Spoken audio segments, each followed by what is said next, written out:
नमस्ते बच्चों, कक्षा 7 विषय विज्ञान और लेसन है 16वां जल। इसके बारे में अपने पढ़ रहे हैं। तो इसके अपने 2 भाग कर चुके हैं। भौम जल स्तर के बारे में अपने पढ़ चुके हैं और भौम जल के बारे में भी अपने पढ़ चुके हैं। तो इसका जो आगे का जो पार्ट है भौम जल स्तर का अवक्षय, कि भौम जल स्तर है उसका अवक्षय कैसे हो रहा है।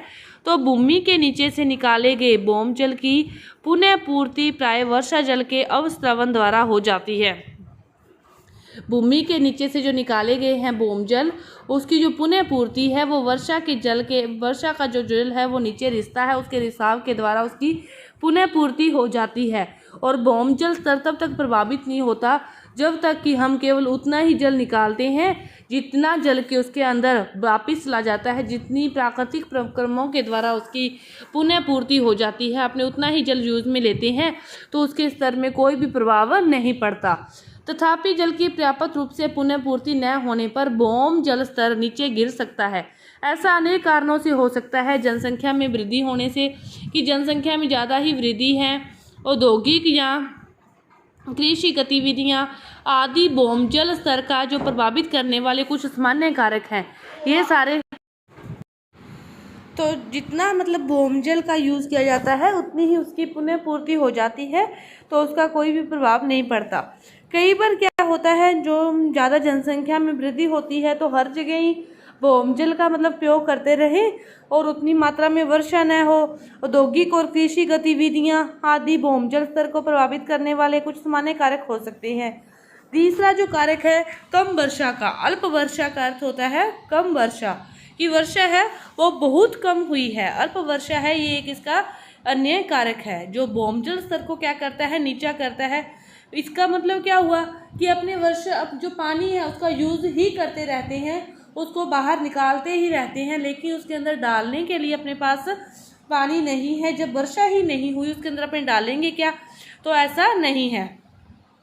भौम जल स्तर को प्रभावित करने वाले जो अन्य कारक हैं वो है वनोन्मूलन और जल के अवस्रवण के लिए प्रभावित क्षेत्र में कमी, कि अपने जो पेड़ पौधे हैं उसको क्या करें, लगाएं, बहुत कम लगाते हैं तो उसको उखाड़ लेते हैं, तो वनोन्मूलन ये इसका महत्वपूर्ण कारक है। इसके बाद है जनसंख्या प्रसार, की जनसंख्या का प्रसार क्या है।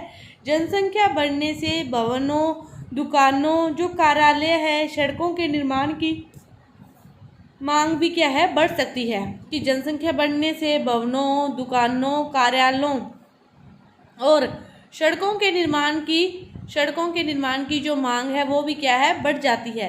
इससे कृषि क्षेत्र में भूमि, उद्यानों, खेल के मैदानों और खुले क्षेत्रों में क्या आ जाती है, फिर कमी आ जाती है। खुले क्षेत्र क्या होते हैं, फिर नहीं रहते, उनके क्षेत्र में कमी आ जाती है। तो फिर इसके कारण भूमि में वर्षा जल के अवस्रवण की दर क्या हो रही है, कम हो रही है।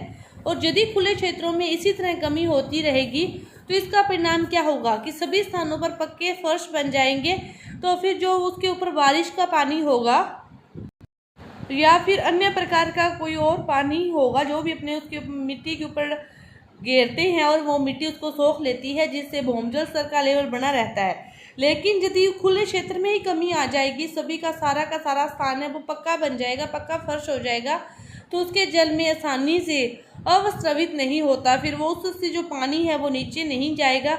और जितना पानी नीचे जाता है घास के मैदानों से, बगीचों से आदि से जो जल है वो तुरंत ही क्या हो जाता है, नीचे ग्रहण कर लिया जाता है, अंत अवशोषित कर लिया जाता है। यही नहीं, निर्माण कार्य के लिए भी बड़ी मात्रा में जल की आवश्यकता होती है। जब निर्माण कार्य करते हैं तो उसके लिए भी बड़ी मात्रा में जल की आवश्यकता होती है। इसके लिए क्या है, प्राय भौम जल का उपयोग किया जाता है। निर्माण कार्य करते हैं तो भी क्या करते हैं, भौम जल का ही प्रयोग करते हैं। इसी प्रकार एक और हम अधिक भौम जल का उपयोग कर रहे हैं और दूसरी और विभिन्न प्रकार के निर्माण कार्यों के परिणाम स्वरूप हम भूमि में जल के अवस्रवण के जो अवसर हैं वो कम कर रहे हैं। कि हम घर बना रहे हैं खाली स्थानों पर, खुली जगहों पर, तो एक रीजन तो वो है कि बारिश का जो पानी होगा, किसी प्रकार का जो पानी होगा उसको नीचे ग्रहण नहीं कर सकते। दूसरा हम क्या कर रहे हैं, निर्माण कार्य कर रहे हैं तो उसमें भी पानी ले रहे हैं, कौन सा, भौम जल ही।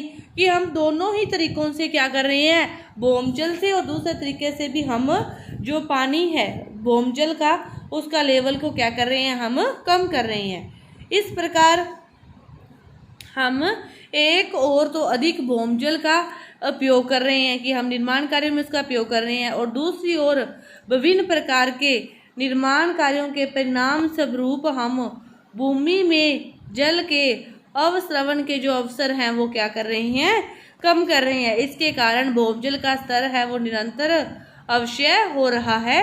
वास्तव में अनेक शहरों के कुछ भागों में भौमजल स्तर चिंताजनक रूप से अत्यधिक निम्न स्तरों तक पहुंच गया है।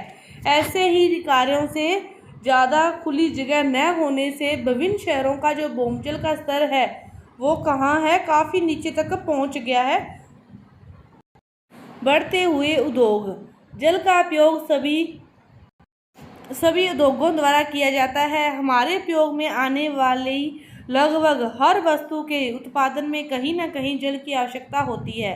उद्योगों की संख्या निरंतर क्या है, बढ़ती जा रही है। अधिकांश उद्योगों द्वारा उपयोग किया जाने वाला जल भूमि से निकाला जाता है।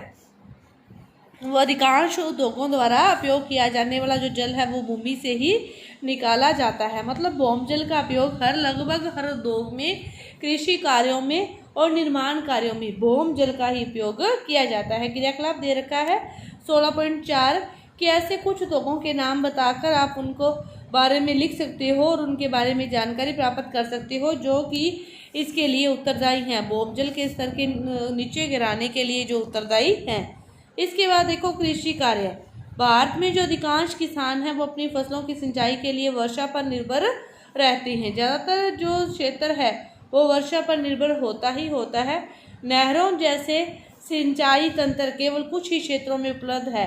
यहाँ पर यह उपलब्ध है भी, वहाँ पर भी तो वर्षा पर निर्भर है ही है, क्योंकि जो कृषि कार्यों के लिए जो वर्षा है वो क्या है, एक वरदान के रूप में साबित होती है। इन तंत्रों में भी क्या होती है, अनियमित वर्षा के कारण अनियमित की जो वर्षा है वो जब चाहिए तब होती नहीं, कई बार बिना मतलब के ही बारिश होती रहती है। तो अनियमित वर्षा से जल की जो उपलब्धता है इसमें क्या होती है, कमी हो सकती है।